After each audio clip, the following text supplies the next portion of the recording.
नमस्कार दोस्तों, स्वागत है आपके अपने YouTube चैनल पे। मैं हूं मिस्टर साहब और आप देख रहे हैं मिस्टर साहब टाइम। तो आज इस वीडियो में हम लोग देखने वाले हैं नंबर सिस्टम बेसिक क्लास, संख्या पद्धति का बेसिक क्लास होने वाला है। तो बने रहेगा वीडियो के लास्ट तक। चैनल को सब्सक्राइब कर दीजिएगा, बेल आइकन को ऑन कर दीजिएगा और लाइक कर दीजिएगा और शेयर कर दीजिएगा ताकि आपके साथ साथ आपके दोस्तों को भी पढ़ने में आसानी हो। चलिए देखते हैं आज का क्लास। तो बेसिक क्लास नंबर सिस्टम संख्या पद्धति बेसिक क्लास इसका आज है। देखिए, नंबर तीन प्रकार के होते हैं। पहला रियल नंबर, जिसको हम वास्तविक संख्या कहते हैं, और दूसरा होता है काल्पनिक संख्या इमेजिनरी नंबर, और तीसरा होता है कॉम्प्लेक्स नंबर सम्मिश्र संख्या। चलिए, वास्तविक संख्या किसे कहते हैं? तो जिसे नंबर लाइन पर दर्शाया जाता है उसे वास्तविक संख्या कहते हैं। जैसे माइनस इन्फिनिटिव से प्लस इन्फिनिटिव तक जितने भी संख्या होंगे वो रियल नंबर होंगे। बीच में जो आपका आता है वो जीरो आता है, वो न्यूट्रल होता है। न्यूट्रल के आगे जैसे 1 2 3 4 5 6 इसी तरह आप चल जाइएगा प्लस इन्फिनिटिव तक, और जीरो से पहले -1 -2 -3 इससे चलाइएगा आप माइनस इन्फिनिटिव तक। तो माइनस इन्फिनिटिव से प्लस इन्फिनिटिव तक जितने भी संख्या होते हैं उसे हम वास्तविक संख्या कहते हैं। चलिए अब ये देखते हैं इमेजिनरी नंबर, काल्पनिक संख्या। तो काल्पनिक संख्या को हम कल्पना कर सकते हैं। इस वर्ग के अंदर माइनस होता है, जैसे रूट के अंदर माइनस होता है, तो इसको हम आयोटा से सूचित करते हैं। ठीक है, जैसे एगो हम ले लिए डिजिट रूट अंडर -7, तो -7 को आप रूट अंडर 7 लिख सकते हैं, गुना रूट अंडर -1 लिख सकते हैं, तो यही हो गया रूट अंडर 7 आयोटा। ठीक है, अब देखिएगा कॉम्प्लेक्स नंबर, इसको कहते हैं सम्मिश्र संख्या। सम्मिश्र जिसमें वास्तविक संख्या काल्पनिक संख्या दोनों हो। ए है जो समझिए कि रियल नंबर है, यानी आपका वास्तविक संख्या है। ठीक है, आपका वास्तविक संख्या रियल नंबर है। ठीक है, और ये जो है आपका काल्पनिक संख्या इमेजिनरी नंबर है। इसी तरह से आपका रियल नंबर समझ गए और इमेजिनरी भी समझ गए आप, और काल्पनिक सम्मिश्र संख्या यानी कॉम्प्लेक्स नंबर भी आप समझ गए। इमेजिनरी नंबर को हमेशा याद कीजिएगा, आयोटा से सूचित किया जाता है। ठीक है, चलिए आगे देखते हैं। चलिए समझते हैं आगे। रियल नंबर यानी वास्तविक संख्या दो प्रकार के होते हैं। जैसे पहला रेशनल नंबर, परिमेय संख्या, और दूसरा होता है इरेशनल नंबर, अपरिमेय संख्या। तो परिमेय संख्या किसे कहते हैं? तो परिमेय संख्या कहते हैं P/Q के रूप में हो और Q बराबर नॉन इक्वल टू 0 हो। ठीक है, और P और Q ये इंटीजर हो, ठीक है। और इरेशनल नंबर यानी अपरिमेय संख्या किसे कहते हैं? तो इसे P/Q के फॉर्म में नहीं लिखा जाता है, P/Q के फॉर्म में नहीं लिखा जाता है। ठीक है, इसे जैसे हम लिख सकते हैं √3, √7, √12 यानी 12, इस तरह से हम लिख सकते हैं। चलिए आगे देखते हैं इसमें फिर। चलिए दोस्तों आगे देखते हैं। इसमें एक आता है डेसिमल यानी दशमलव। तो देखते हैं, दशमलव दो प्रकार के होते हैं, यानी डेसिमल दो प्रकार के होते हैं। पहला, इसको ऐसे समझाने के लिए बना देता हूं मैं। ठीक है, तो एक होता है terminating decimal.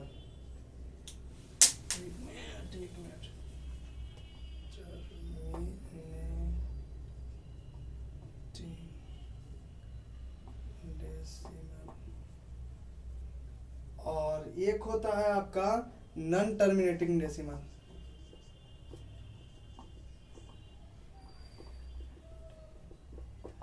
Non terminating decimal, तो इसको हम कहते हैं शांत दशमलव।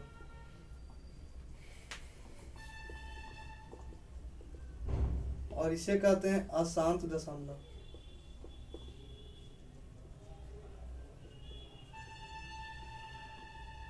ठीक है, तो चलिए अब समझते हैं कि टर्मिनेटिंग डेसिमल क्या है और नॉन टर्मिनेटिंग डेसिमल क्या है। तो चलिए, टर्मिनेटिंग डेसिमल है जो किसी भी नंबर के आगे जाके टर्मिनेट हो जाता है, यानी खत्म हो जाता है। जैसे देखिए 0.86 है, मतलब 86 के बाद ये खत्म हो गया, कोई भी इसके आगे नहीं आएगा। इसी यहाँ तक था, यहाँ के बाद खत्म हो गया, इससे आगे नहीं आने वाला। या हम ले लीजिए 0.346 की कोई भी अंक ले लीजिए, इससे टर्मिनेट हो गया, 6 के बाद टर्मिनेट हो गया यानी कट गया, खत्म हो गया, उससे आगे आने वाला नहीं है। एक और मान लेते हैं 1 2 5 इस तरह सा भी है, तो ये भी टर्मिनेट कर गया 5 के बाद। और नॉन टर्मिनेटिंग क्या है, जो आपको ये टर्मिनेट नहीं करता है, ये आते रहता है, जैसे 0.666 6.66 इस तरह से आप चलते चलिए, ये खत्म होने वाला नहीं, ये टर्मिनेट नहीं होने वाला, यानी खत्म नहीं होने वाला है, ये आपको जाते रहेगा। या एक और मान सकते ले लेते हैं, जैसे 4 5 4 5 4 5, ये भी है आपको जो टर्मिनेट नहीं होगा। एग्जाम्पल है ये, समझिएगा, जो ये है टर्मिनेटिंग डेसिमल, जो टर्मिनेट हो गया यानी 8 6 के बाद दूसरा अंक आने वाला नहीं है, खत्म हो गया, यहाँ से कट गया। और ये नॉन टर्मिनेटिंग डेसिमल, अशांत दशमलव, ये शांत होने वाला नहीं है, ये आपको जाते रहेगा जाते रहेगा जाते रहेगा, खत्म होगा ही नहीं। ये आप इसके बाद कुछ भी मतलब आपका टर्मिनेट नहीं कर पाएगा, ठीक है, कुछ भी ले लीजिए, इसके बाद ये टर्मिनेट नहीं कर पाएगा। ये आपको कुछ भी अपना ले सकते हैं, 4 है 5 है, कुछ भी 2 6 8 1 0 कुछ भी ले लीजिए, आपको ये टर्मिनेट नहीं करेगा, ये आगे तक आपको जाते ही रहेगा, ठीक है। तो चलिए इसके बाद हम आपको आगे बताते हैं, देखते हैं।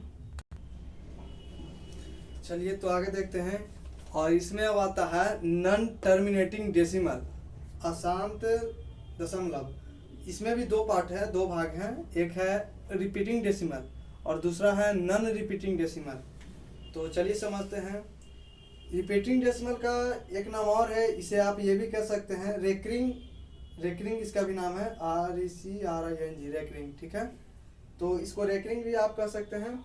जिसे देखिए, ये आपको कभी खत्म नहीं होने वाला, ये भी रिपीट करता है, कि रिपीटिंग करते रहेगा, ठीक है। जैसे 0.3 हम इसको ले लेते हैं, तो चलिए ये आपको रिपीट करता रहेगा, ये खत्म नहीं होने वाला है, ठीक है। 3 3 मतलब मान लीजिए जाता है, रिपीट करते रहेगा। तो इसको हम ऐसे भी लिख सकते हैं, इसको इस तरह से भी आप लिख सकते हैं, 0.3 पर रेकरिंग, इसको रेकरिंग कहा जाता है, ठीक है। इसको इस तरह से भी आप लिख सकते हैं। अब मान लीजिए कि अगर 0.56 है, तो ये रिपीट करता रहेगा, ये खत्म नहीं होगा, ये रिपीट करता ही रहेगा। तो इसको आप इस तरह से भी लिख सकते हैं, 0.56 पर रेकरिंग, रिपीट कर रहा है 5 6, तो 5 6 पर रेकरिंग हो जाएगा। या इस तरह से भी आप कह सकते हैं 371 371 371, ये आपका रिपीट करते रहेगा। तो इसको आप इस तरह से भी लिख सकते हैं, 0.371 पर रेकरिंग, समझे। तो ये आपका था रिपीटिंग डेसिमल, ठीक है। अब देखिए नॉन रिपीटिंग डेसिमल में बताते हैं, ये भी आपका रिपीट करता रहेगा, ये भी आपका खत्म नहीं होगा, ठीक है। जैसे 0.458736 मतलब इसी प्रकार से आपको आते रहेगा, ये भी खत्म नहीं होने वाला, ठीक है। नॉन रिपीटिंग डेसिमल है, मतलब एक चीज दोबारा वो रिपीट नहीं करेगा, वो रिपीट करता रहेगा लेकिन एक चीज को दोबारा रिपीट नहीं करेगा। जैसे ये देखिए, आपको एक ही चीज को दोबारा बार बार रिपीट कर रहा है, 3 है तो 3 को बार बार रिपीट किया, 5 6 है, 5 6 है तो 5 6 को दोबारा रिपीट किया, 371 है तो 371 मतलब बार बार 371 आ रहा है, लेकिन उसमें नहीं आएगा तो एक ही चीज आएगा। अगर और किसी दूसरा एग्जांपल लेते हैं, तो ये भी देख लीजिए, 8371 मान लीजिए, 90586 या और 4 कुछ भी आप ले लीजिए, ये आपको रिपीट करता रहेगा, ये खत्म होने वाला नहीं है। तो ये आपको आगे तक जाते रहेगा, ठीक है। देखते हैं आगे, चलिए देखते हैं इसमें फिर आगे। उससे आगे देखिए, नॉन रिपीटिंग और नॉन टर्मिनेटिंग डेसिमल, ये दोनों एकदम एक जैसा होता है, ये दोनों में एकदम एक जैसा समानता है। जैसे आप उसमें भी देखे होंगे, नॉन रिपीटिंग में भी देखे होंगे या नॉन टर्मिनेटिंग में आप भी देखे होंगे, तो सेम ही रहता है। मान लीजिए दोबारा एक चीज जो है आपको दोबारा आता नहीं है, चलते चल जाएगा, आपको चलते चल जाएगा, लेकिन दोबारा नहीं आता है, ये आपको रिपीट नहीं करेगा। नॉन रिपीटिंग में अभी आप देखे थे, वो भी आपका रिपीट नहीं करता था, लेकिन अंतिम तक जाते रहता था, खत्म नहीं होता था। और नॉन टर्मिनेटिंग डेसिमल में भी यही सिस्टम था, उसमें भी आपको खत्म होने वाला नहीं है, लेकिन एक चीज दोबारा रिपीट नहीं करता था, यही दोनों में समानता था। तो चलिए आपको हम आगे दिखाते हैं और बने रहिए। चलिए तो आगे देखते हैं। दूसरा है नेचुरल नंबर, जिसको हम प्राकृतिक संख्या कहते हैं। तो प्राकृतिक संख्या उसे कहते हैं, गिनती की सारी संख्या को प्राकृतिक संख्या कहते हैं। गिनती की जितनी भी संख्या है ना, ये जैसे 1 2 3 4 5 6 7 8 इन्फिनिटी तक चल जाइए, जितना आ जाए, गिनती की सारी संख्या को हम प्राकृतिक संख्या कहते हैं, ठीक है, नेचुरल नंबर। और उसके बाद तीसरा आता है होल नंबर। तो होल नंबर यानी पूर्ण संख्या। तब प्राकृतिक संख्या में जीरो को शामिल कर देने पर पूर्ण संख्या बन जाता है। जब तक देखिए इसमें आप जीरो शामिल नहीं किए थे, सिर्फ 1 2 3 4 5 6 7 8 यहाँ से चले थे इन्फिनिटिव तक गए, तो ये नेचुरल नंबर था आपका, प्राकृतिक संख्या था। लेकिन जिसमें आप जैसे ही इसमें आप जीरो शामिल कर दिए हैं तो ये पूर्ण संख्या बन गया, जिसको आप होल नंबर कहते हैं, पूर्ण संख्या। तो जीरो प्राकृतिक संख्या में जीरो शामिल कर दे तो पूर्ण संख्या कहलाता है। मतलब प्राकृतिक संख्या में आप अगर जीरो को शामिल कर दीजिएगा तो वो पूर्ण संख्या बन जाएगा। और नेचुरल नंबर गिनती की सारी संख्या को प्राकृतिक संख्या कहते हैं। चलिए इससे आगे देखते हैं।